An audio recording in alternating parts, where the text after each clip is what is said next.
What's up, family? H-Town. What up? Hey, y'all know how we do it. First and foremost, let me know what city, what state you're coming in from. If you're outside of the U.S., let me know what country you're representing.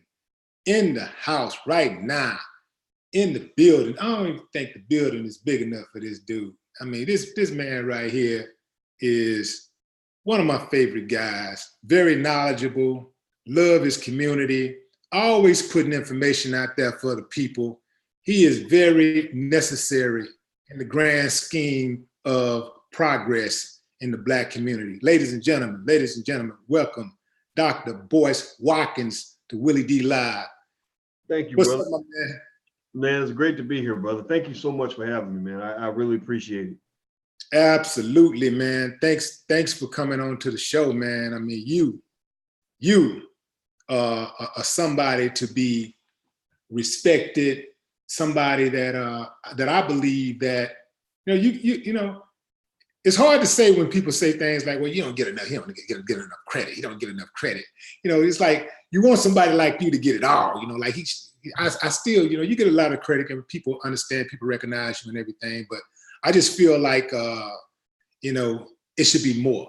It should be more. But I know you ain't worried about all that because you're a busybody, man. You stay busy. I need to know, man, how in the hell do you get all that work done?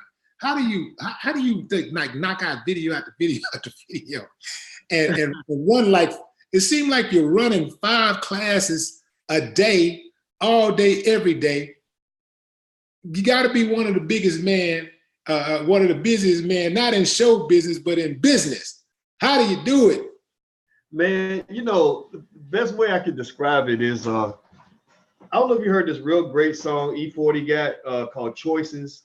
You know, it's like, nope, yep, nope, yeah, you know what I'm talking about? No, I hadn't heard it. Yeah, check it out. It's a real good song. But anyway, there's a point where he says, you know, I keep it 1,000 in this life that I chose, right? And what that means to me is whatever you choose to be, whatever you choose to do, you got to go 1,000% with it. You know, like you get this one chance at this thing called life, and the shit is short, you know, and in that short amount of time, don't bullshit, you know, like whatever it is you want to do, whoever you're going to be, you know, just commit to that, right? So to me, committing to it means just a lot of focus, you know what I mean? Like just also like time, you know, I manage my time. I don't waste my time. Like you and I were talking about how I never pick up the phone and stuff like that. And of course, there's no disrespect to you because you're one of the people I respect the most in the world. But I don't answer the phone because a lot of people waste a lot of time on the phone. You know what I mean? Like, so you know, if I'm on the phone or if I'm talking to somebody, it's a deliberate thing. It's not like I noticed a long time ago how much time a lot of us waste just on little shit. So I think about what I want, man, what matters to me, and I just like E40, I keep it 1,000. Like whatever I do, I'm gonna go as hard as I can at that one thing, and ain't nothing gonna slow me down on it. You know what I mean? Right. How are you able to? I know you're putting a lot of work right now into your All Black National Convention. This is the third or fourth year? This is the 4th year. 4th year. And I know I went to the one that was not last year, but the year before. And, you know, we had a lot of good information. That was the one that Jay Morrison was at, right? Yeah. We had a lot of good information, a real good time.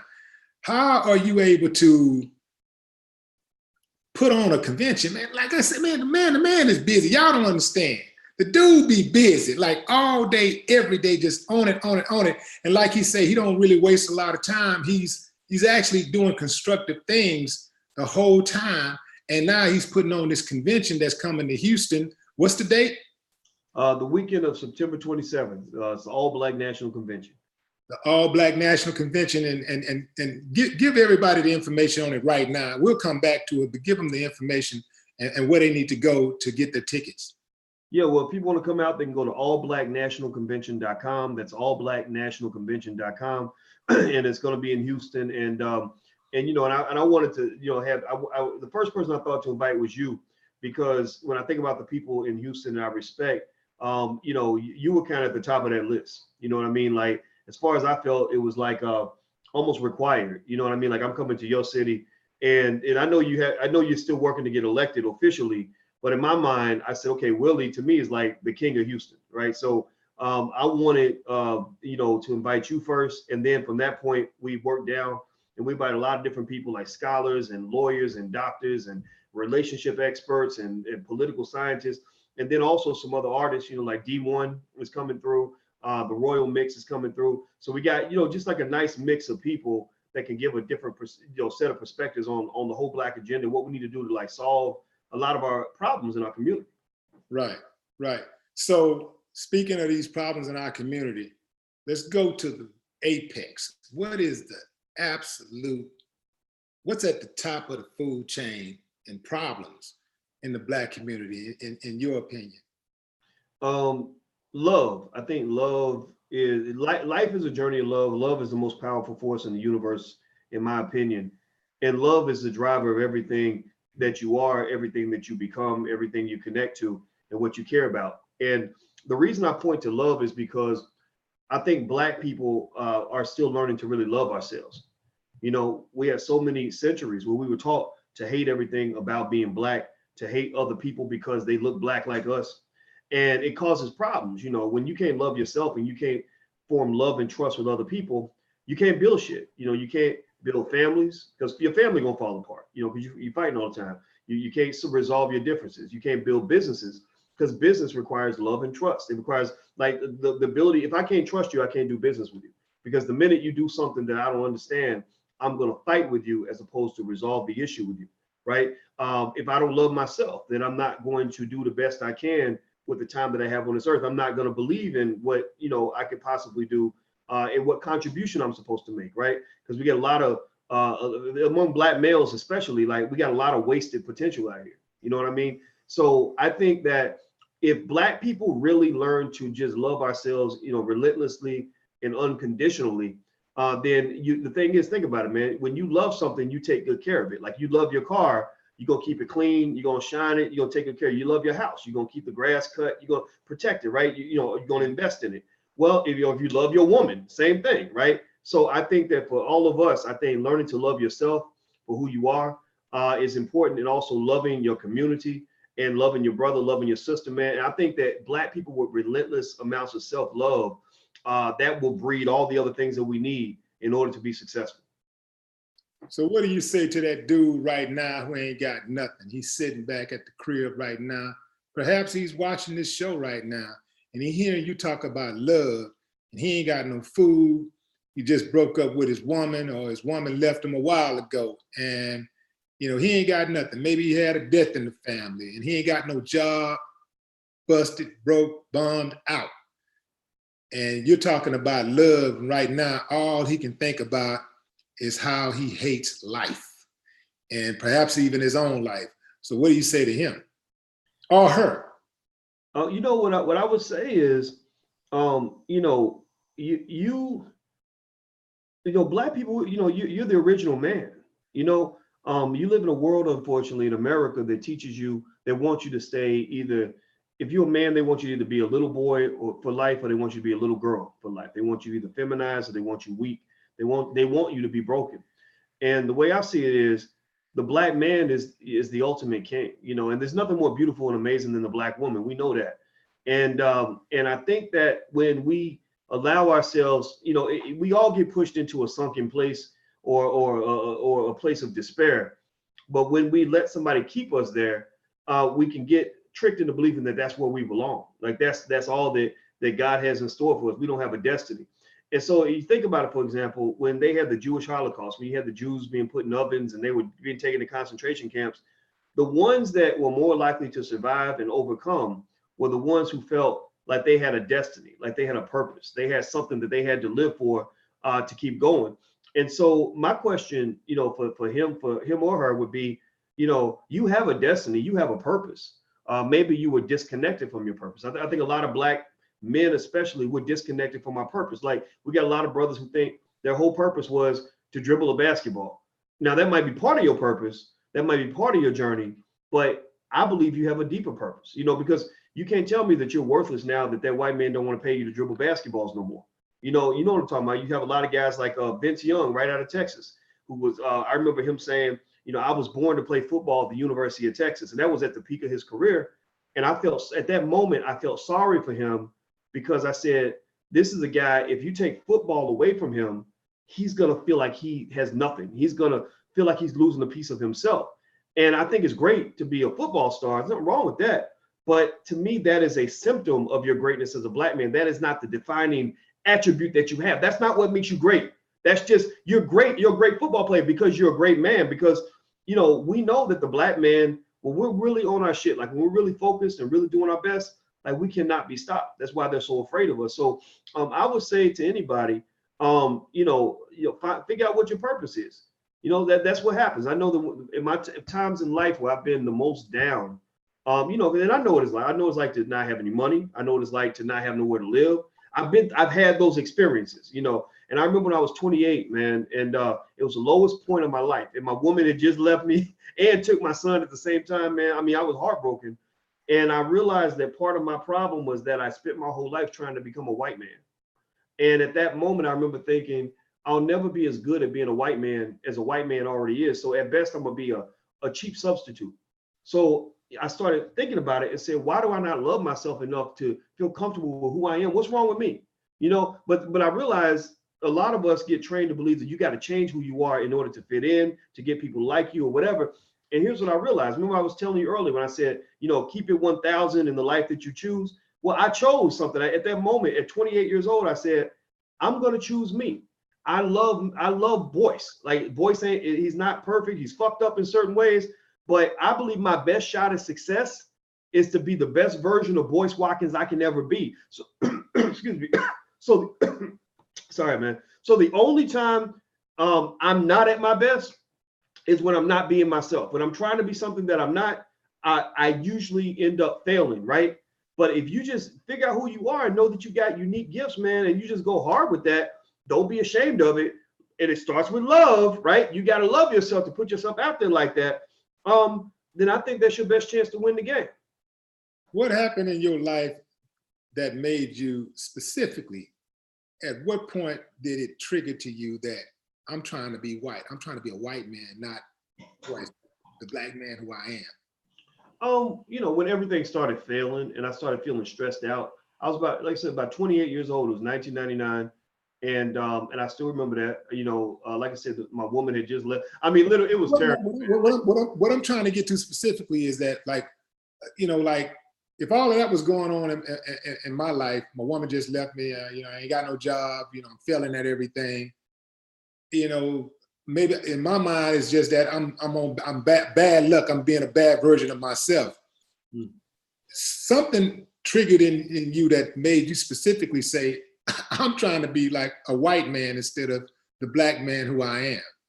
The great black man that's in me, I am, but I'm chasing something that I'll never be. So I'll never be great. But if I look inside of me, who I am, then I can reach my full potential. I can reach in and tap into my greatness. What specifically, what were you doing? What were you doing that made you think that you were trying to be white?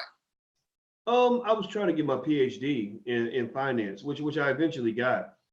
Finance is a very white male dominated field. And, when you are chasing jobs and you want your employer to be a white person, you got to fit in, you know what I mean? And so I did not feel that who I was as a young black man was a fit for them. They just weren't really interested in that guy, in my opinion. I did not feel that they would be.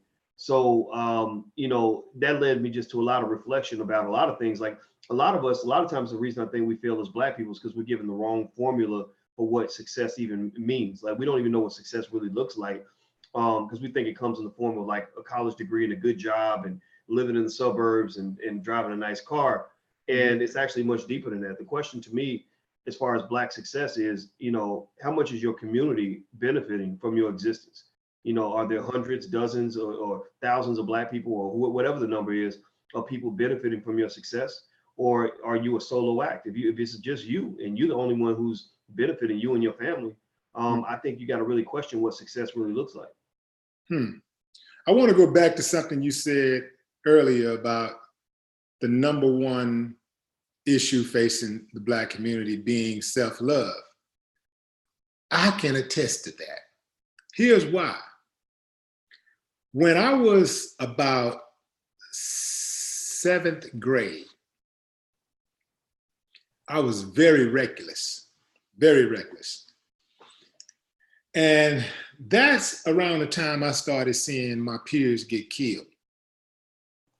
And I realized that if I wanted to live, I probably would have to change some of my ways. And I just decided that I didn't want to get killed prematurely. I mean, I didn't want to just, I always felt some kind of way about getting shot down in the streets. It always reminded me of like an animal, a dog, because I've seen young Black males laying out in the street, and sometimes they'll be out there for hours. Sometimes, you know, in the cold and the heat, it didn't matter. Just, you know, on the hot concrete, cold concrete, grass, whatever, it didn't matter. They'd be laying out on the pavement for hours, like a dog, you know, and that's what it always reminded me of. And I never wanted to be that person who get like gunned down like a dog in the street. And I just started like loving myself more, right? So I started, it didn't happen overnight though. It was some phases, because keep in mind, you know, I was conditioned for a long time. So it took me a while to get all the way out of it. But the first thing that I started doing was I stopped messing with folks. I stopped picking on people. I stopped being a bully. That's the first thing I started doing. Because I saw, you know, bullies would get killed. You know, bullies were getting killed. So I stopped being a bully first and foremost. Once I did that, you know, I started, you know, looking at the type of woman I wanted to be in a relationship with. Some women like drama. Some women like to fight. That's not conducive to a healthy relationship. It's toxic. So those type of women, I stay far, far, far away from. And I also, like, once I got older, you know, started having sex, I protected myself, because I was like, you know, I ain't trying to, you know, get caught up in something I can't get rid of. And I don't want to have babies too early because I can't afford them. And I know the reason why I'm mad half the time is because I ain't got no money. I got insufficient living. Insufficient living brings about insufficient clothing, you know, insufficient love, you know, insufficient food, everything is insufficient. So basically, when I started like actually loving myself, I didn't want nobody just shooting me, you know, like stabbing me, bringing harm to my body. And I didn't want to bring any harm to my body. I started loving myself. Once I started loving myself, I actually started having compassion for my fellow man. Mm. You see? So that's why people always say it's impossible to love someone else if you can't love yourself first. You have to first love yourself. Mm. And it's impossible to love anybody outside of your race before you love your own race. That's why people that when they go outside of their race, and the reason that they give is because they ain't got nobody that they can find in their own race. It's hilarious to me. It's hilarious, but it's sad at the same time. Mm-hmm. Like, hey man, I operate under the scope of people being able to love who they want to love. And you know why? Because I don't have to sleep with them. I don't have to hear their complaints. I don't have to take care of them. You know, I don't have to smell their morning breath. I don't have to do none of that stuff. So you do what's best for you. You enter into a relationship that's best for you. But when people enter into relationships outside of their race and they give these reasons, being that they can't find somebody in a whole, you know, race of how many millions of Black people is on this planet? Well, what do we have? Right. I mean, I'm gonna guess well over 1 billion or 2 billion, maybe. I mean, 2 billion Black people, and you can't find one. You can't find one that's conducive to a a healthy relationship. Come on, man. It's What? something. So there's nothing wrong with everybody else. It's something wrong with you. I agree with you. I think because I had that debate when I asked how Kamala Harris, Kamala, whatever her name is, Kamala. was running for office. You gotta say comma, and then LA with the LA on the back and then Kamala. Yeah, when she was running, I did ask that question. I didn't accuse her of nothing, but I said that's kind of crazy that she went to a HBCU and met all these black men and married, this white guy. Now, I wasn't saying something was wrong with that because every situation is different. But I do know of people, and I don't know if anybody else has met people like this, but I know people that specifically seek out people of another race. Like they pass up black people, or maybe they put black people in a certain category. Like, like you might have a dude that says, I'll mess around with black women, but I would only marry a white woman. Or you might have a woman who feels like, black men ain't shit. Maybe she grew up in an area where her father disappointed her or whatever, and she maybe sees the white man as like an oasis of safety and happiness. I've seen this. Like I've seen that mental illness on full display, where somebody thinks that like, okay, if I go like, okay, brothers don't want to get married, so I'm gonna give me a white man. Or you hear a black man say, well, sisters, they always talking, they gold diggers, this and the other, so I'm gonna get me a white woman. And we know those things aren't true because you're right. You're talking about hundreds of millions of people. You can't tell me every black woman is flawed. We know that there's flawed people everywhere, but when you really start aiming and targeting another race on a consistent basis, I think that's the issue. Now, if you just happen to have a situation where it just ends up that way, I don't criticize that, right? Because it's not my right. But what I can say though, and I've said this forever, man, you saw I just proposed to my fiance, and I told you, I said, if she was not black, I would have been proposing to somebody else. I was not gonna marry a woman who's not black. That's just not gonna happen because I do believe you can decide who you fall in love with. This whole idea, like I just slipped and fell and landed inside her vagina or whatever, like, or we just fell in love and I didn't know what happened. I don't believe that. I think you can decide in advance. I will open myself to this situation and not open myself to that situation. That's my perspective. Mm-hmm.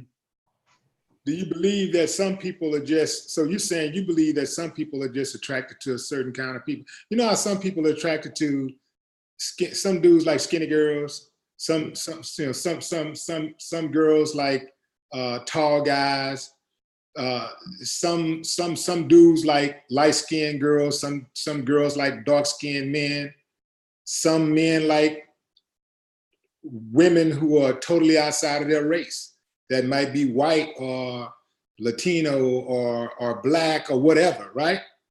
And then some women are the same way. I mean, some people like a certain complexion. And then you have some people who have an attraction to a certain race, right? So I guess my question is that, like, like, what do you think about that? The idea of somebody, you have people that like a certain type of person as far as like they're attracted to certain kinds of people, but then you have other people that are totally just attracted to somebody that's outside of their race. It's like I'm only attracted to this particular. It's not even really outside of their race. It's a particular race that they're attracted to. Some Latino people are attracted only to black people, right? They're only attracted to black people, period. Some black people are only attracted to white people. Some white people are only attracted to Asian people. I mean, it's not a huge number, but they do exist. Yeah, I'm not knocking it. I think everybody has a right to do what they want, and I'm not going to be mean to them because of it. But here's the thing, man. I don't think, Willie, that we can act like that does not matter, right? The greatest thing, here you go, check this out. So let me break it down like this, right? I claim to be an advocate for the black community. I'm black every day of the week, twice on Sundays, and that's who I want to be. And you can't, I don't think a person could look at me and then see I went and married a white woman and then see me the same way as they would see me if I married a black woman. It doesn't mean I still can't be an advocate if I married a white woman, it just means I'm not the same guy if I pick a white woman versus a black woman. Why? Well, because you know, the greatest asset that I can contribute to another human being is my future in my life.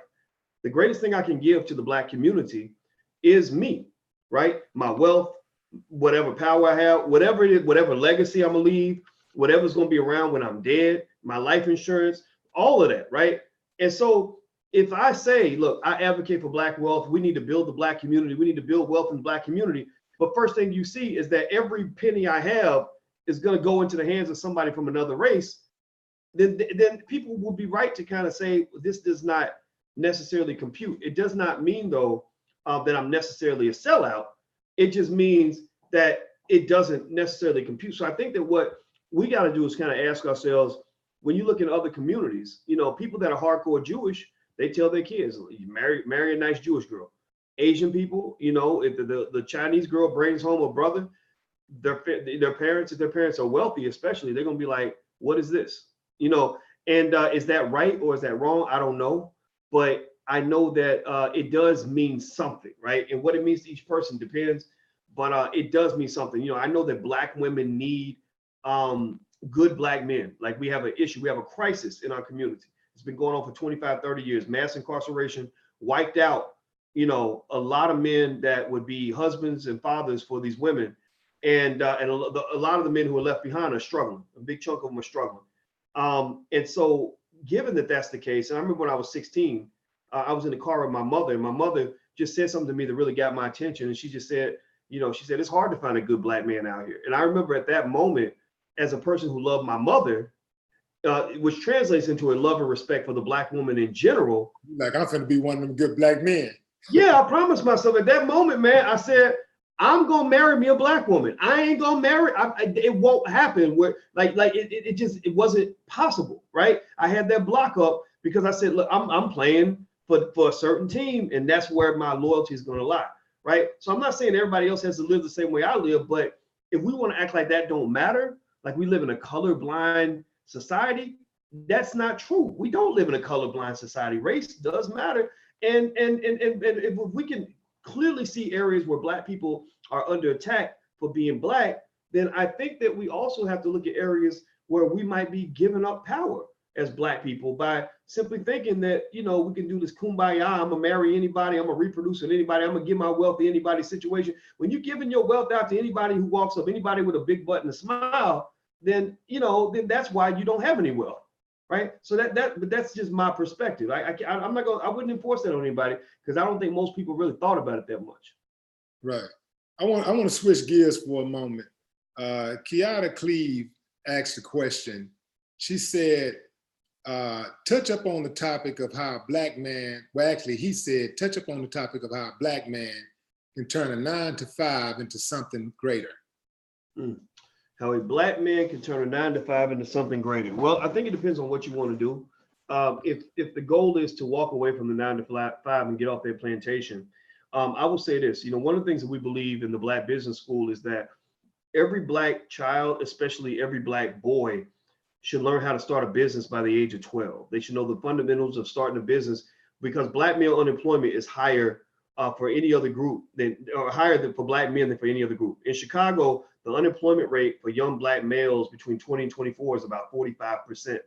And then you even have, you know, assholes like Donald Trump bragging that black unemployment is at a record low. Well, the numbers, I mean, the economists agree with those numbers. Donald Trump is talking about his black friends that work in the White House. Well, here's the thing, right?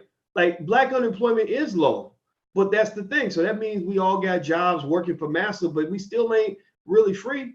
Having a job is better than not having a job, but having a job, there's a range of quality of life when it comes to job. I mean, are you talking about jobs that are paying good money, or are you talking about jobs that, where you're making this much and you're barely getting by, right? And that's the problem with the measuring stick, right? So I believe that black people as a solution to this should make entrepreneurship a fundamental part of our culture. Like, that should be something that our children are learning. Like, black boys should know how to start a business as well as we know how to dribble basketballs, play football, anything else that we like to do. We should also know how to be business owners. Even in in your industry, man, you know, in music where you did so well, I believe that it was your entrepreneurial and leadership capability and your organizational ability that led you to turn the Ghetto Boys into you know, an international brand.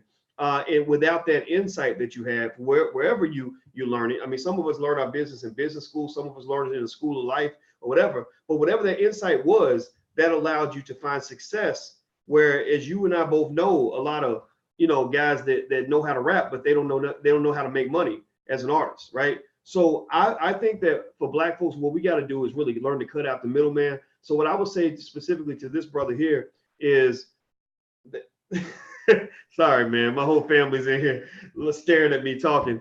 So what I would say to this brother is get into a group, find your economic family, get into a group of people that are entrepreneurial minded, join an investment club, join some sort of group where you're going to talk about money. And when you're around people that are talking about money, those usually tend to be people that have good ideas, really good networks, really good potential, really good, you know, they're really good in terms of goal setting, and they'll invest in your ideas. And then what will happen is eventually something will incubate out of that, right? You know, like starting businesses is like, you know, making babies. Like if you create a club, if you have a nightclub and you bring in all the women and all the men and you get them all talking to each other, then eventually they're going to form relationships. Children will come out of that. All these other things come out of that. So same thing is true with building an economy. So get around people that are in the direction that you want to go, and then they can sort of give you the tools in order to get further down that road. That's some good information. And I'm sure you're going to be talking more about that at the All Black National Convention in Houston comes the weekend of September 27th, right? Yep. Yeah. Allblacknationalconvention.com. That's the URL. Allblacknationalconvention.com. Y'all go there if you're going to be in the Houston area that weekend. Make sure you get your tickets. I'll be one of the panelists. And speaking of panelists, what did you think about the exchange between T.I. and Candace Owens? During the debate they had for Revolt. What do you think about that debate in Atlanta? Yeah, you know, I watched it and I really liked it. I got to give props to Revolt and Deity and everybody that put that together, because what you really saw, I didn't really care what the opinions were. What I really just like is I like it when Black people get together and have our own conversation. You know, and I agree. I think with the exchange between T.I. and Candace, I'm real proud of T.I. because T.I. really has transcended, you know, a lot like yourself. Like, you know, you guys have really transcended, you know, the original reason people got to know you as artists. You've actually done like a Muhammad Ali type of thing where you're more than an artist. You know what I mean? Like you really have taken that leadership role and used it in a way that I wish everybody would. And so I felt like T.I. did a good job of debating her. What I like about Killer Mike's intervention, though, was Killer Mike defended her in terms of letting her speak, right? But then T.I., you know, went in and chopped her down, right? Because I feel like, you know, at the end of the day, she is on a little bit of weird bullshit where it's sort of like, I'm going to speak on all these triggers for Black people, all these complaints you have about the Democrats. And my solution is going to be, everybody go vote for Donald Trump, right? Or Donald Trump is the best thing that ever happened to you. And I don't think anybody's buying that. So I think Candace, you know, hamstrings herself. I'm sure she's making money off this, right? But she hamstrings herself by tethering all her ideas to Donald Trump. Because as Killer Mike made a very good point, he said, a lot of the things Candace said are things that Farrakhan would say, but you will never hear Farrakhan say, that's why everybody should go vote for Donald Trump. And that's where Candace ends up missing the boat. This is what she's very good at. The same thing that a lot of these sellouts are very good at. They will identify some things that are truth, right? And they will pepper the truth in with their BS, right? So when people hear it, they go, well, you know, she was telling the truth. Well, I mean, a lot of what she said was true. Sucker, we know that. That's part of the plan. Oh, let me say some truths in there so that they can say, yeah, she ain't crazy. She is telling the truth about that. Oh, she is telling the truth about that. She is telling the truth about that. By the way, racism doesn't exist. See, you missed the whole damn point. You see, the discussion is about racism. It ain't about all these other things that she mentioned, these other little truths that she mentioned. It's about the fact that she's trying to push the narrative that we're in a post-racist society, and she's been bought and paid for. She's a stool pigeon. She's been bought and paid for by white supremacy. And her goal, her game is to regurgitate white supremacist talking points. That's what she does. Look who she works for. Follow the dollar. Look who she worked for. If you look at who she worked for, who's stroking that check, that'll tell you all you need to know about her. Candace Owens is an enemy of the Black community. And the way I see it, T.I. went light on her. She better be glad I wasn't on that panel. And no type of foreword, no type of forewarning, no type of, disclaimers in the beginning before the forum started, before the panel started, warning me about, hey, you don't want me on your panel, don't invite me, because you're gonna get me. You're not gonna be able to temper, my words and my emotions and how I feel. Like, I don't believe she deserved any respect. I think T.I. showed her too much respect. She's a sellout. Here's the thing about these debates. Debates are cool if you're trying to purposely get somewhere, right? If we're trying to come up with a real solution, that's fine. But I'm not going to debate you just for the sake of debating you, just to entertain you. I think that they gave her too much clout, put her on that panel. She wasn't worthy of being on that panel. But you put somebody like that on the panel, I guess they put her on the panel to balance it out. But all of this stuff about, we have, what do they call it? Free thinking. She's a free thinker, and we have Black people who think differently, and we're from these different, we have different mindsets and different ideas. We know all of that type of stuff, but at the end of the day, there's a common objective, and that is to move the culture forward. That is to move us as a people forward. And when you have people like Candace Owens, whose job is to put a hit out on every single Black person that she sees that resonates with the Black community, that's doing well for themselves, she's always in attack mode. No different than Tomi Lahren. She's no different. She's just a Black face. She talks the same talk as Tomi Lahren talks. She is absolutely no different. But people want to give her a pass because she's Black. She's a sellout. She's a jigaboo. She's a buck dancing pro. Ain't no way that she should have been on that panel. I mean, I get it. It was good theatrics. If she had not been there, I guess the thing wouldn't have went viral and all that kind of stuff. But I'm just saying, like, if I know that if you're for us, that's fine. But when your criticism of the Black community outweighs your contribution, you are a sellout. Look at her criticism of the Black community, her daily criticism of the Black community, and look at her contributions. And you tell me which outweighs the other. Well, let me say this, man. I'm gonna tell you my perspective on it is, I'm not a fan of Candace Owens. I'm not. I can't align with her ideology. But when you talk about sellouts in politics, I see a lot of sellouts in the Democratic Party. I see a lot of people. Absolutely.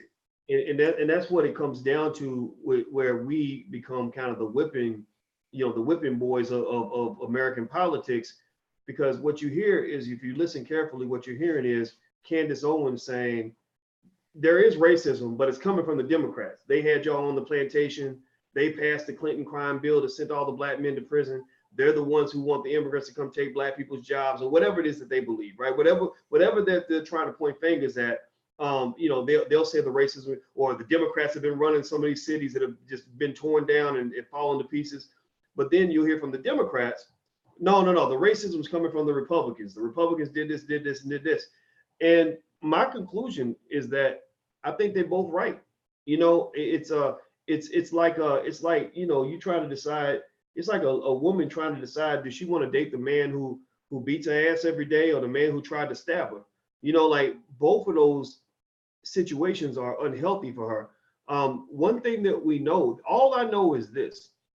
I know that what we have been doing for 50 years has not worked. Right. That's all we know, right? And that's what we know with clarity.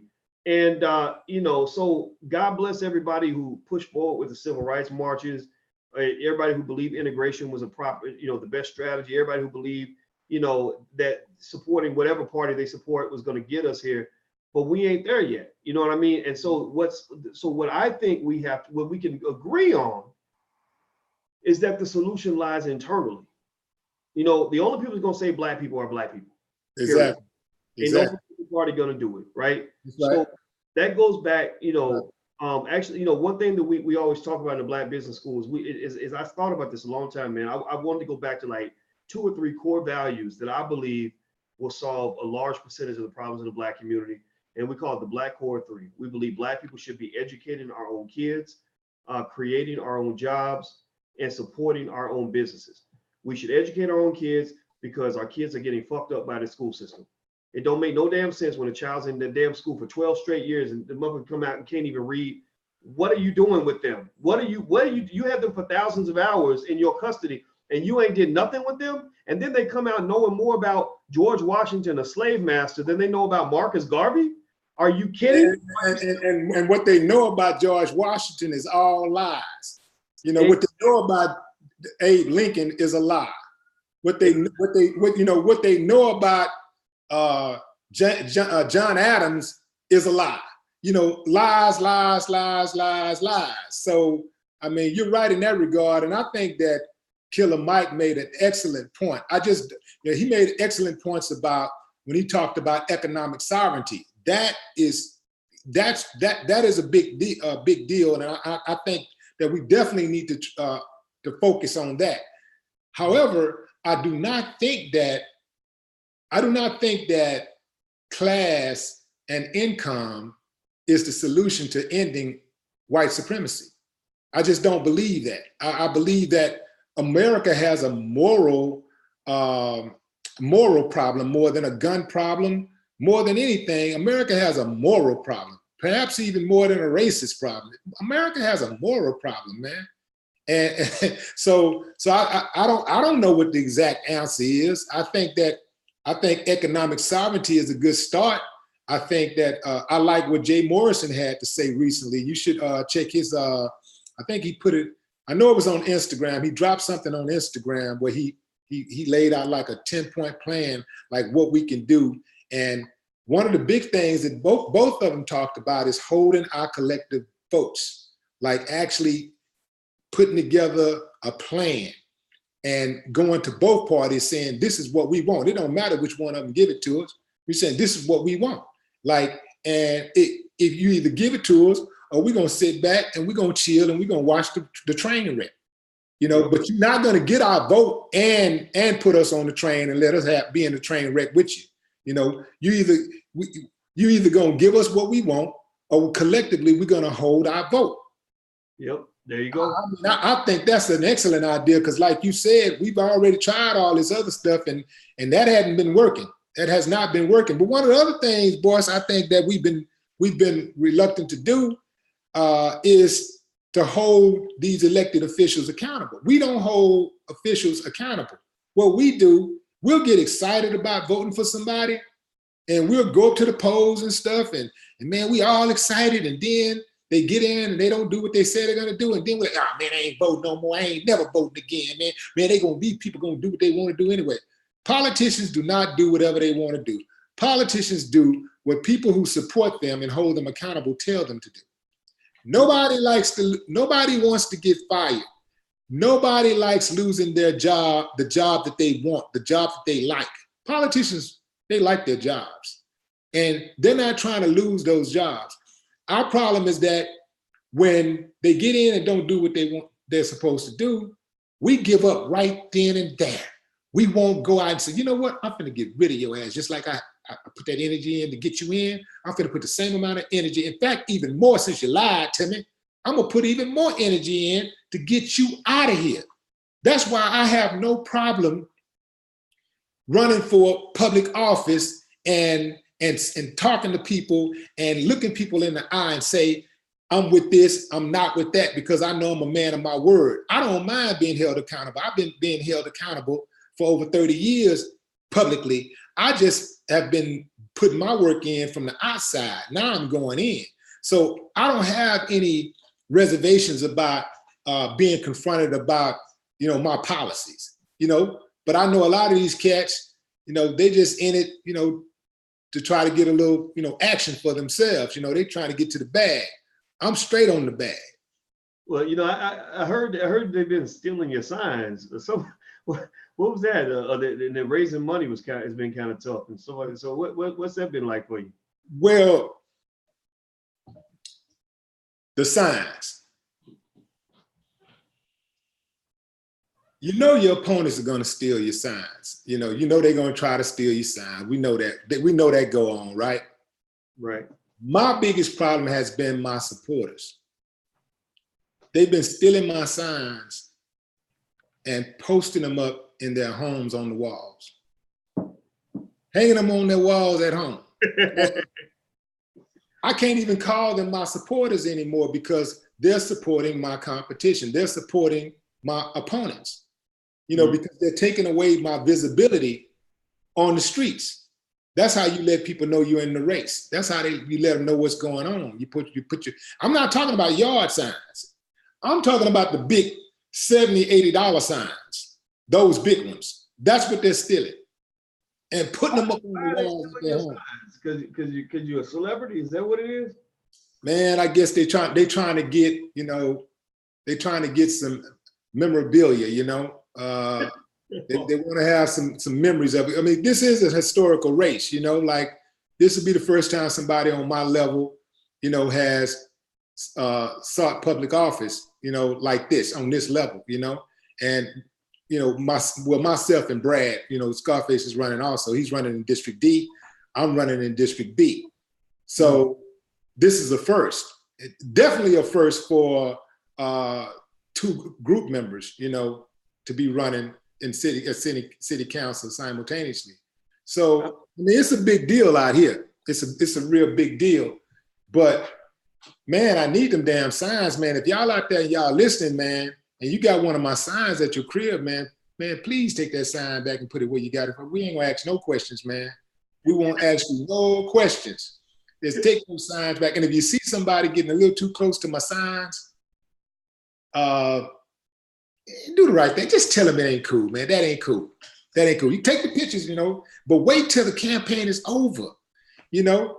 And, you know, we've been good on raising funds and stuff, man, but it's just that, you know, it's not the easiest thing to do because, you know, our people, you know, like, you know, oftentimes we just don't realize that, you know, it takes money to run these campaigns, you know, like it takes money to get that visibility to have these signs out on the streets. It takes money to run these radio ads and these television ads and these social media ads and all of this stuff, and to have manpower, you know, on the streets, people knocking on doors and pushing mailers and staff and all this kind of stuff, consultants, and this stuff, it's a big deal, you know, and it costs money.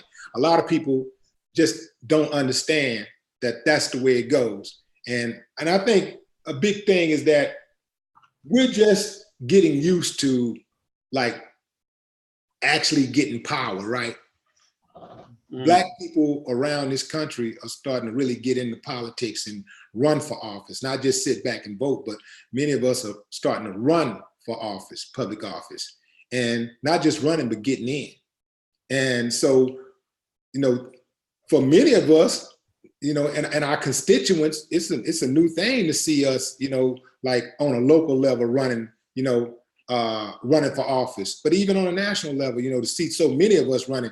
We elected this past election cycle, we had 19 judges, black judges elected, a record 19 black judges. Every single black judge that ran won. Wow. Yeah. Wow. That makes a difference. That makes a difference when you go into those courtrooms, man. People don't understand that that the power starts on a local level. That's where your power starts at, and that's where you can see change immediately on a local level. You know, you vote for a president, and you may not see that change for 4, 8 years, 10 years, whatever. But on a local level, you see change almost immediately. And so that's the importance of getting involved locally with your politicians and just in politics in general. So it also, look here, anybody out there listening, if you're from Houston, if you live in Houston, if you're going to be in the Houston area tomorrow, my kickoff is at Team Extreme. Go to Willie D campaign kickoff.eventbrite.com and get your tickets tomorrow. Nice. And let's talk more about your all black national convention, because well, let me ask you this real quick. Am I allowed to donate to your campaign from where I'm at, or am I not allowed because I don't live in Houston? You can donate from anywhere in the world. Really? Okay. Well, yeah, and that's something y'all need to know. Y'all don't have to be in Houston to donate. I mean, you can donate from anywhere in the world. All you got to do is just go to my in fact, I got a link in the description below this video, but just you know, for argument's sake, go to what is it? WillieDennisCampaign.com. I think that's my website.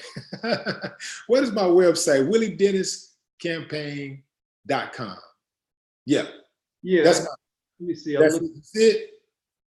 You know what? I don't see. I'm looking at it now. I don't see the URL down here. Actually, it's Willie D for District B. That's what it is. There we go. Okay. Yep. I do see that at the top. Willie D for District B.com. Willie D for District B. That's the name of my website. Y'all forgive me, man. I've been having a lot of .coms and ats and all this type of stuff going on in my head for the last couple of days. So I'm kind of off.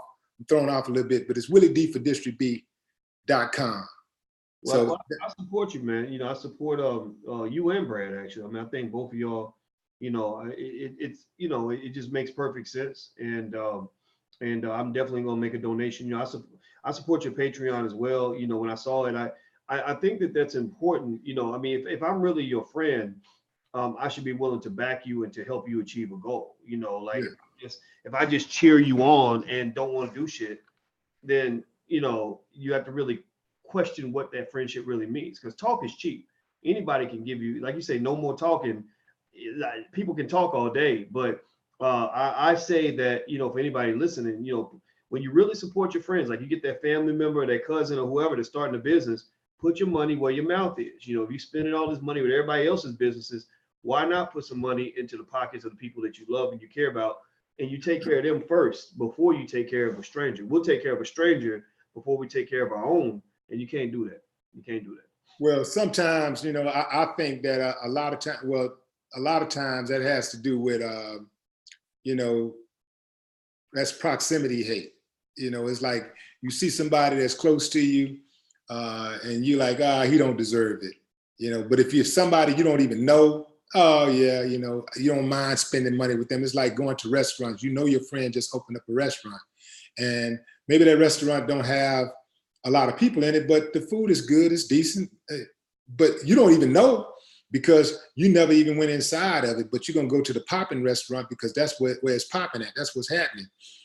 But sometimes, you know, people just don't want to support because they feel like they know you already, and they want to make sure that you don't come up. They want to make sure they don't do anything to help you come up. Now, once you do come up and you don't need their money, you don't necessarily need them, then that's when they want to come around.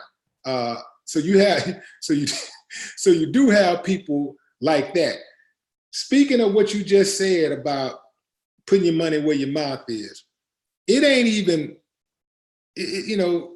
about the amount of money you give. It's just a thought, right? One of the best gifts that I ever got was years ago. My little sister, gave me a card, and you know, she had my name written on it and stuff, like, you know, I love you, you know, happy birthday, Willie, I love you. And it was $5 inside of the card, $5. Now, I'm a grown man. You know, I'm getting money. I'm touring the globe. And that was like the most memorable gift, one of the most memorable gifts anybody had ever given me, because I know she needed that money. I know that she could have used that money. You see what I'm saying? Now, a lot of people might say, oh, $5 ain't that. Nah, man, you got to think about it. If all you got is $20, you know, $50, $5 is a lot of money. If all you got is $50, $5 is 10% of your income. Mm-hmm. That's a lot of money to give to someone, you know, if you break it down like that, right? Yeah. So, yeah. Now, just so y'all know, you know, like, it ain't like my just run around here letting my sister starve or whatever, you know, like, you know, I have done a lot of things to help out. But, you know, it means something when the point is that a person don't have to support you and by giving you, you know, writing $1,000 check or trying to keep up with everybody else and write a $5,000 check or a $200 check or a $100 check. A person just giving that dollar will let that person know, just $1. Okay, you with me, man? I'm with you. You know, we see that. You know what I'm saying? I see that. I pay attention to stuff like that. So, but I think it's important, man. You know, I agree with you. You know, it's the thought that matters, and I think, you know, I know that I could actually give people money and not care about that person. You know, but if I give you like my time means more to me than money. I don't even care that much about money, you know, honestly. You know, it's you know, but time is valuable to me. So I give you my time, or if I let you know I'm thinking about you, then that's my language to let people know when I do care. You know, I think that we have to look and see what's that person's language. Like, how do they really let you know? Like, because I think, for example, if you dating somebody that's throwing money around, you know, like some women will date a man that's got $10 million in the bank and he'll buy him something for $100. They'll think that's a big deal. And I told my daughter, I said, no, that don't mean nothing. If he's got money, he's probably doing that with you and 10 other girls. But if he gives you his time and he's a busy man, that says a lot more than his money. Good, great point. Great point. Big Yeah. shout out to Ryan Clark, Straight Facts. That's what's up. China White, I appreciate you. Just giving some shout outs right quick to my people, boys. On the super chat here. I see Over the Top Man. Shout out from Houston. Good luck on your campaign. I appreciate you, homie. It's going down, y'all. Y'all make sure you register to vote. Early voting starts October 21st. You don't want to miss this campaign. Be a part of history. Make sure you register to vote. Make sure when you do vote, you vote Willie D for District B. Willie D for District B. Willie D for District B. In fact, make sure you go to work singing that tomorrow, y'all. Everybody gonna think it's super cool. Willie D for District B. Boys, did you hear about the black cop that got shot in Alabama? I did not hear about that. Yeah. Tuscaloosa, Alabama. This black officer got killed. He was trying to make an arrest on a suspect who had warrants, and the suspect gunned him down. He was 40 years old, had 2 children and a fiance. Wow, man. Sorry. Yeah. So what's interesting though is that, you know, sad, but what's interesting is that it just happened a day ago, and already the kid has been charged with first-degree murder. You know, like when an officer kills, you know, a citizen, they never charge an officer overnight. They never, you know, charge him with murder. Or, you know, they never charge him with murder overnight. Yeah. But it's just amazing how when a citizen kills an officer, you know, without any investigation or whatever, it's just immediately they're charged with capital murder. Mm-hmm. Yeah, there's a double standard. You know, I think that you know, I mean, the thing about police, you know, I know a lot about cops, man. My dad was a cop actually, you know, for 25 years. So I've seen the good and the bad of cops, and there is a blue code. There is corruption. There is abuse of power. There's an expectation amongst cops, especially when you go back to, the 80s and whatnot, where they started getting militarized, because of what was going on with drugs and all that, with that fake war on drugs. You got to the point where they really felt like they had the right to do things to citizens that were just unconstitutional. Just robbing people of their money, falsely accusing people of crimes, planting drugs on people, shooting people for no reason, beating them upside the head with the billy club. I've seen cops make jokes about that. And, now one good thing is that I get the sense from the cops that I know, because I'm not a person that believes every cop is necessarily automatically evil, although I do believe, unfortunately, you have to be careful because you are part of an evil system. You are part of a system that does not respect the rights of citizens. So you may be a good person, but if you're a good person following a bad set of rules and a bad code and a bad set of laws, then you will become a bad person. You'll be a good person disguised as a bad person. I don't care if you're a white cop, black cop, or any other color, So I think one thing that's true, though, is that the last decade, I think a lot of progress has been made in terms of holding police more accountable for their behavior, to the point where the cops are more careful now. Now there's a lot of work that has to be done, because you can still go a lot of places. I mean, every city, Chicago, Houston, LA, you name it, where you still see police abuse happen on a regular basis. And I think that's really a reminder that even if we're sort of dealing with stuff on a case by case basis, what really needs to happen is any just systematic change. Like, the whole American criminal justice system is all fucked up. The whole, all these police departments just have been operating on bad protocol for 40, 50 years. They don't want to change. And I believe in the minds of the cops, they're thinking about, okay, well, we got to protect ourselves from the bad guys, because there are legit bad guys out there that they're afraid of, right? But the problem is that when you have bad ideas in place, like, for example, when a group of white cops can come into my black neighborhood and none of them live there, none of them have any connection to the community, nobody, they know nothing about who, about the fact that, you can't go and slam somebody's grandmother's head on the concrete. They come in and they wreak havoc and they destroy and they disrespect and they treat everybody like they're a potential suspect. And then they go back home to the suburbs. So I think that really maybe one day they'll get serious about shifting policing, maybe to the point where, there could just be an expectation for the black community. Look, if you don't live in our neighborhood, you cannot police this community. I think that right there alone would change a lot, because if a cop had to go back to that same neighborhood where he was policing, if he had to go back there every night with his family, he would have more respect for those individuals than he would if he's coming from another place and being part of a occupying police state. Mm-hmm. Yeah, that's a great point. Send a big shout out to Sim Girl 1 on the super chat. I appreciate you. I'll tell you what. I'm a huge proponent of cops working in the neighborhoods that they live in, and the cops who are living in the neighborhoods that they work in, because when Miss Hattie's son, and he's off a little bit, and he's been off for a long time, and everybody knows him, and then you pull up and you see him out of pocket and he's acting erratic, you're going to be less likely to pull out a gun and use lethal force. You're going to be like, man, stop tripping now. Calm down, Buster. Stop tripping. You tripping. All right, I'm going to take you to jail. You know what? I'm going to take you to your mama house. You don't want me to take you over your mama house, do you? It's a big difference, man, when you know the people.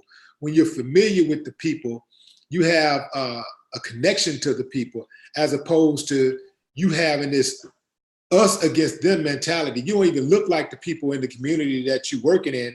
And so you going in there with that Billy Badass type of attitude, like us against them. It's us that look like us and them. How are you having all these white cops that working in the black community? Why you ain't got all these black cops working in the white community? And why the black cops ain't jumping out busting heads in the white community? But you got white cops jumping out busting heads in the black community. It comes that ain't got nothing to do with nothing but racism, bro. It ain't nothing else. It ain't nothing else. It's straight up racism. They can't even hide it if they wanted to. So right. yeah, so I'm big on getting rid of that element, man.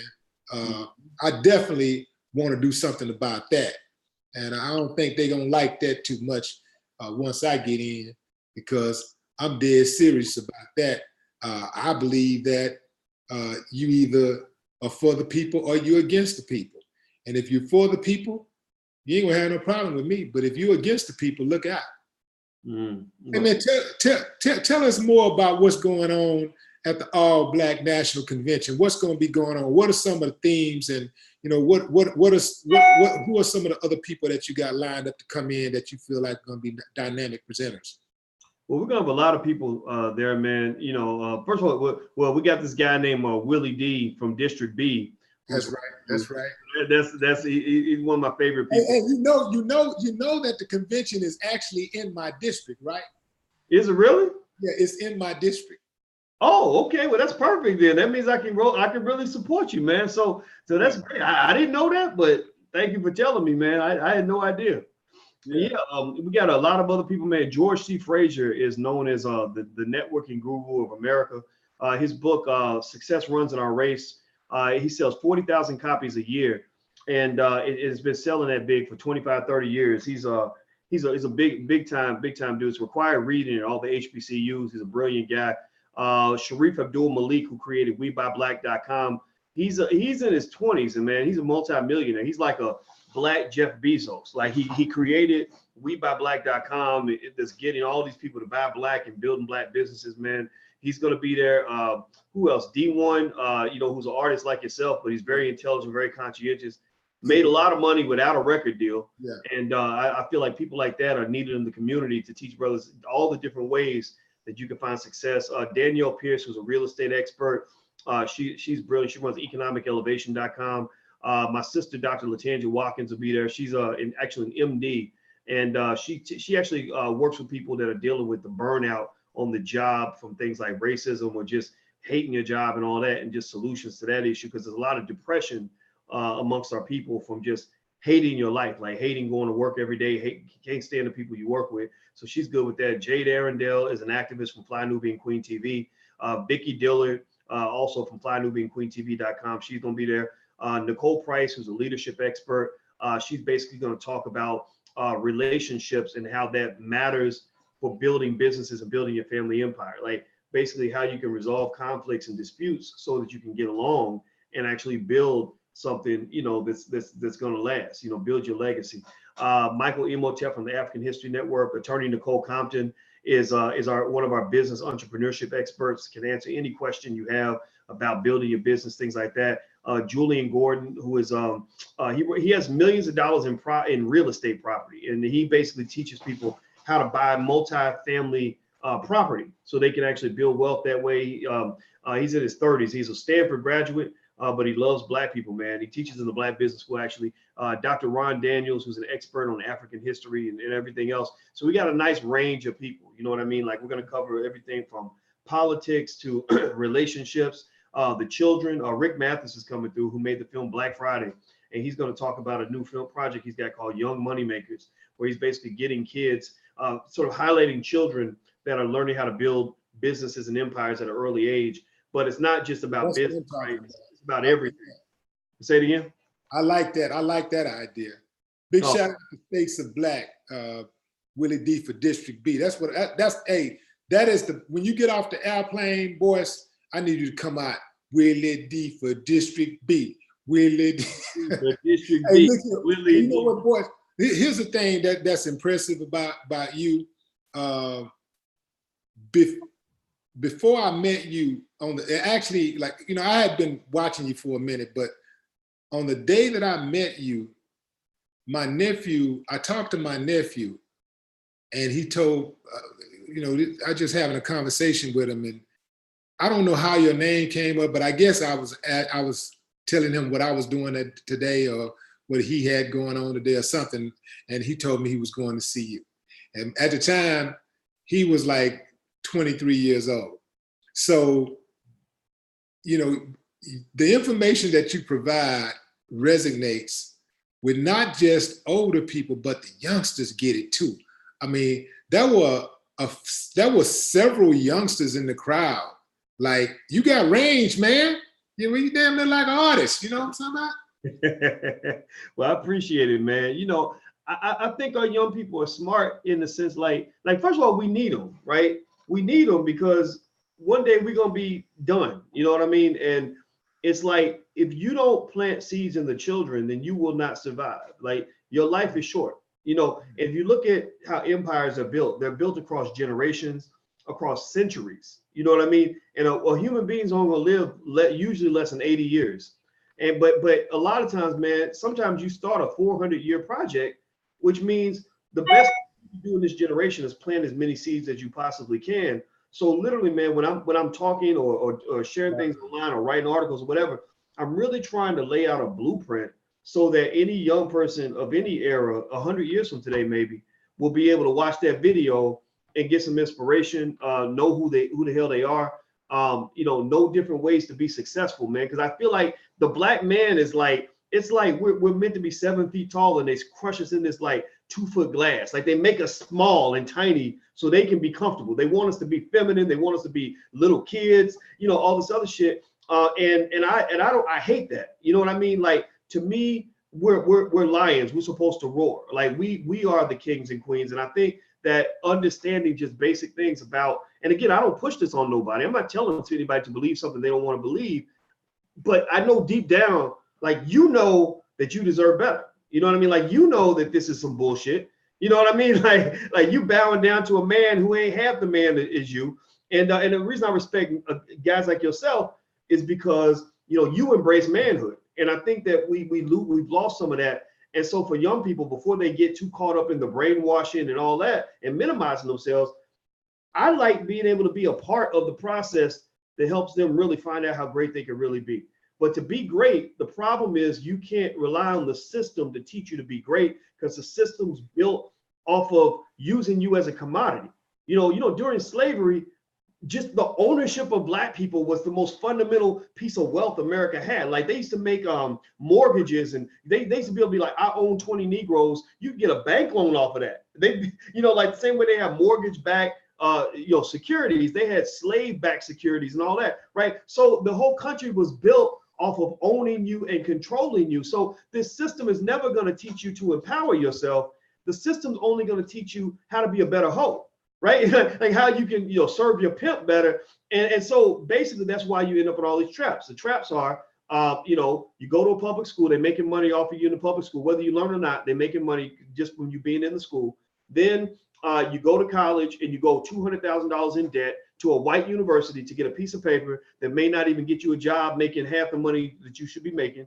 And then 3, you go, who do you go work for? A lot of times we go work for a white man, right? Instead of thinking about building our own, we thinking like, I'm gonna go serve so-and-so and my master's better than your master, right? Then what else do you do? Well, then you don't want to go back to your hood, because your goal is to get out of the hood, right? That's what you were trained to believe. So you leave your neighborhood, and you're not boosting property values in your neighborhood. You're boosting property values in their neighborhood, because you're trying to buy houses where they live, not where you live. So your community's falling apart and their community's prospering.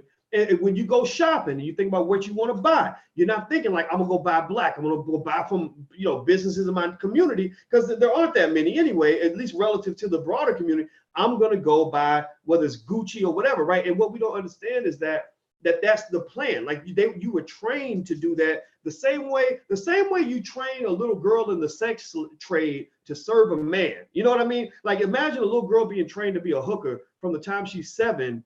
She's never going to learn how to take care of herself or empower herself, because all her training is built upon being a prostitute, right? So we're trained to be economic prostitutes, right? So everybody else does well because they're living off 2 incomes. They got their income and they living off your income. That you go into our neighborhoods, all the stores owned by other people. We spend giving everything we got, the best of ourselves to other people. And I think just understanding how that works, what that tells me is one simple thing, Willie, man, is that in order for us to be empowered and free, you must understand that there is no textbook for this shit. Like you're not gonna find the solution to black freedom in a public school, at a white university, or on TV or whatever. We have to write the textbook on what it means to be a truly empowered black man, truly empowered black woman. And if we can't do that, like if you can't think outside that box, then I don't really know what to do for you. So that's why, you know, I love talking to the young people, because I want to tell them, look, if it don't make sense to you, if none of this is making sense to you, it's because you're living in the matrix and you're starting to question things, and people are not encouraging you to do that. I'm saying question everything, because you should be doing that, because the system that you're in really is a trap. It really is a trap. Mm-hmm. That's a perfect segue. You're right about that. That's a perfect segue into giving a shout out to this next super chat subscriber here. Ain't that picture dusty? That's a damn handle, right? And Raymond J, big shout out to you. I wanted to address something right here. Mia Denton, I believe. Check out what she says, Boyce, and tell me what you think about this. I'm no fan of Candace Owens, but to say that she doesn't deserve respect, I can and don't agree with that, calling other black people jigaboos, but we have a code. Yeah, right. Here's the thing. I'm going to answer this first, and then, Boyce, you can take off. I believe an enemy is an enemy. I don't give a damn if you're black or not. I believe an enemy is an enemy, and I think that we have to get used to destroying our enemies. Just like we talk about killing our masters, we have to kill our enemies. And I believe that the enemies in the black community, the ones who are detrimental to the black community, it's time out to have patience with them.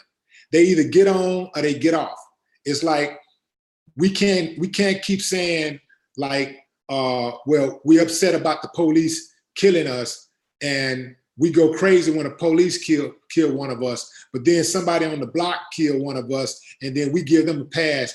Not only do we give them a pass, if they end up going to jail at all, when they come out, we have a big old barbecue for them in the park, and everybody's celebrating. They might even give them a nickname, call him Killer or something like that. I say kill his ass just like you kill anybody else, you kill any other enemy. If an enemy need to go, enemies should be destroyed. It doesn't matter if that enemy looks like you. I think that's one of the things that holding black people back. We have not gotten used to the idea of destroying all enemies, calling out all enemies, exposing all enemies. An enemy does not deserve respect. In my book, I don't ever see an enemy deserve it. An enemy gets what they get. An enemy is an enemy. I don't understand how black people will see a black just because somebody is black, and they know that they're an enemy. Like, well, some of y'all kind of slow up top. So y'all can't even really recognize enemies. That's why they're able to get by with people like Candace Owens. They know that, okay, I'll just put a black face out there, and I'll get the black face to say what it is that I can't say, because if I say it, they're gonna just be able to call me a straight up racist, which I know that's what I am. But if I put a black person out there, it'll be more palatable. And I think that's what Candace Owens is. She is an enemy, she is an agent, and she don't deserve any respect. But what say you, Boyce? If you guys read Powernomics with Dr. Claude Anderson, he talks a lot about what he calls vertical issues and horizontal issues. And you know, one of the things that he says is that, or his argument, and I think there's something to be said about this, is that sometimes we have division in the black community over some of these horizontal issues. Like, for example, somebody comes up and says, you know, I believe in LGBT rights. And I say, well, I believe marriage is between one man and one woman. Then next thing you know, two black people ain't talking because they disagree on, you know, on LGBT, right? Or it might be feminism, you know. And I almost see the Democrat Republican shit as a horizontal issue, to the point where it's like this. I'm never going to agree with Candace Owens, because I agree. I don't think Donald Trump should be president. He's not qualified. He's just not that guy. But, you know, the way I'm going to look at Candace might be more like, okay, yeah. I know you're a Republican. I know you want to talk about Trump, but I'm really not going to listen to any of that, because I don't care about any of that. But, you know, and you can tell me how bad the Democratic Party is and how they haven't done anything for the community or for our people the way well, at least a fraction of what we deserve. And that's fine. I'm going to agree with that as well. But I really don't want to talk about that either. At the end of the day, what I would probably want to know from a Candace Owens or anybody is, I don't care if you're gay or straight. I don't care if you're feminist or not. I don't care what you think about immigrants. I don't care what you think about Democrat, Republican. Show me specifically how what you're doing right now is going to help the Black community? Like, show me specifically what so here's the deal, right? So let's say Candace comes in and says, hey, hey, Dr. Boyce, I want everybody to go vote for Trump. I'll be like, no, fuck you. I'm not doing that, right?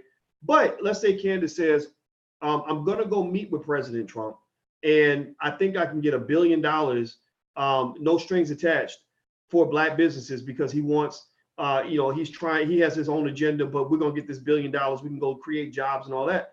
And I'll say, okay, go get it. You know what I mean? Like, let's go create some jobs. Let's go help some brothers out. Like to me, the progress is being made by the fact that we're actually helping Black people, right? It does not matter how you got to the party. If you rode a bike, drove a truck, flew in a helicopter, as long as you're making progress and you're getting there, right? So, in my mind, I think with Candace, it's like, okay, whatever. That's maybe her vehicle is, I want to infiltrate the Republican Party, and let's say we don't know what's in her heart. Let's pretend like let's pretend like we were given the benefit of the doubt, and let's say she really believes this, whatever's coming out of her mouth, right? Let's say she really believes that this is really going to help Black people. Well, I would say, okay, well, show me where where the progress is made. I'm not going to vote for whoever just because you said so, because I don't believe in any of this. I don't believe being Democrat or Republican is the solution for Black people. I don't believe that whether you're LGBT or not matters, for benefiting Black people. I don't care, what your sexual orientation is. I don't care what you think about all these other horizontal issues. All I care about is, do you love the Black community the way I do? And I say that because there was a lady that came to one of our events who walked in. It was in LA. I'll never forget it. She came in with a big Donald Trump shirt on, right? And of course, everybody gave her shit about it. I didn't give a fuck. I was like, I said, well, you're gonna have to explain that one, and she debated with everybody. They went back and forth. But the reason that she was still invited in and I didn't kick her out is because I felt like that lady was there because she loves Black people, and she was trying her best to make the contribution the best way she could. So for me to hold that against her would be almost as bad as me holding against my friends who are Democrats, who really believe that the Democratic Party is a solution for Black people. I just say, well, look, I just don't agree. Don't expect, as long as you don't make me do what you're doing or try to make me do what you're doing, then you can do whatever the fuck you want to do. Because at the end of the day, I'm going to measure progress by results, period. Yeah, that for me, that would work if she did not run around all day, every chance she get, disparaging the Black community. Again, when your contribution to the Black community, when your criticism of the Black community outweigh your contribution to the Black community, you're sellout. You cannot look at Candace Owens and her so-called work and what she does and say that her contribution to the Black community outweighs her criticism. All she does is criticize the Black community. She ain't just Democrat. She's not just criticizing Democrats. She's criticizing the Black community. I feel like you feel about the Democrats and the Republicans, because you got to think, while the Republicans was doing all this dirty stuff over the last 50, 60 years to Black folks, where was the Democrats? They were sitting at the table with them. They were sitting at the couch, on the couch with them. They were laying in bed with them. They were having a drink at the bar with them. They're all pretty much like this. When it comes to Democrats and Republicans, it's about power. It's about power and class. It's really not. It has nothing to do with your ethnicity. It has nothing to do with right and wrong. It has nothing to do with racism. It's strictly about class and income. It's about getting paid. So a lot of these cats that run that Democratic race, that jump on the Democratic side, a lot of times they get a pass, but they got the same type of mentality that the Republicans got. They're just running, a lot of them just running on the Democratic side because that's the way to get in. That's why you see all the times Republicans turning Democrat and Democrats turn Republican, because I'm gonna run for this office because I think I can win that seat. That seat's available, even though it's not the party that I want to be in, but the seat is available and the power is there. So it's really, what I'm trying to say is really about power more than anything. It's about power. And they both are fighting for power. They're not fighting for us. The Democrats is not fighting for us. They're fighting for power. And that's what we, that's what we have to understand, that they're fighting for power. The biggest problem that I have, you know, with the Democrats is that, I mean, the Republicans, is that the Ku Klux Klan is too comfortable in that party. You know, they're relaxed. They make the Klan and they make these white nationalist organizations way too comfortable. I'm not saying that they're any better, but if you're gonna straight up just, when you make those type of organizations comfortable, you telling me straight up, I ain't for you, I ain't never gonna be for you. You are a joke to me. It is funny that you really think that I'm going to do something for you. Well, you know, I believe what you say. Ultimately, I believe what you say in the end, it's really about doing for self, and that's where we should be at. So I'm with that 100%, and I can't wait for the conference, man. I can't wait to see you, man. And I'm gonna tell you, like, when I see you in your element, being involved and running the convention and everything, it's a sight to see, because I know it's not an easy task. Even though you make it look easy, I know it's not an easy task, because there's a lot of moving parts. Once again, man, thank you for coming on the show. When is the All Black National Convention? And we know it's in Houston, Texas, but when is it? What date? Where is it? It's going to be Friday, Saturday, Sunday at the Marriott down by the Hobby Airport. And it's September 27th, actually 25th, 26th, and 27th. Wait a minute. Did you change the location? Because I thought you said it was going to be by Intercontinental Airport. No, by the Hobby Airport. Okay, so that's not my district. That's not my district. Oh, well, I'll still see if I can get over to your district either way. On the opposite side of my district. Okay, but that's cool. That's cool. Well, I'll be there anyway. Oh, well, I appreciate it. My bad, brother. Yeah, man, we just like Houston a lot, man, and we just decided to go back down there because it's just, I have a lot of good experiences there and a lot of good friends there, man. It's one of my second homes, man. You know, so I think. So I'm excited. You know, it's going to be that weekend, the weekend of September 27th, and people can find out more. They can go to allblacknationalconvention.com. That's allblacknationalconvention.com. And I just want to say this definitely publicly, man. I respect what you do in the world because, you know, I think in our community there are lots of people I think who are benefiting from the fact that they have guys like yourself and myself. You know, where we're not old black men, but we're not young black men. You know, we're not kids, you know, but we're not old men either. And we're able to provide the kind of leadership I think our young people need. Like, I think I see a lot of young ladies that I think need that uncle, father figure, you know, older brother, whatever you want to call us.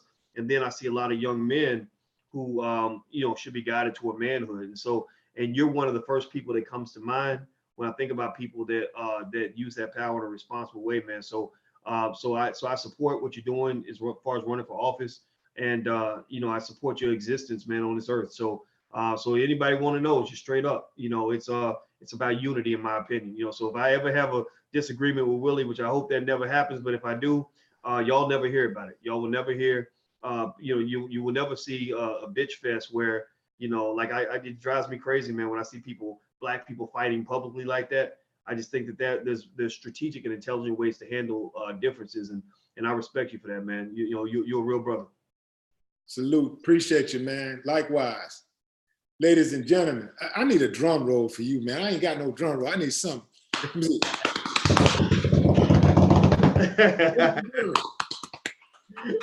All right, homeboy. Well, let me go.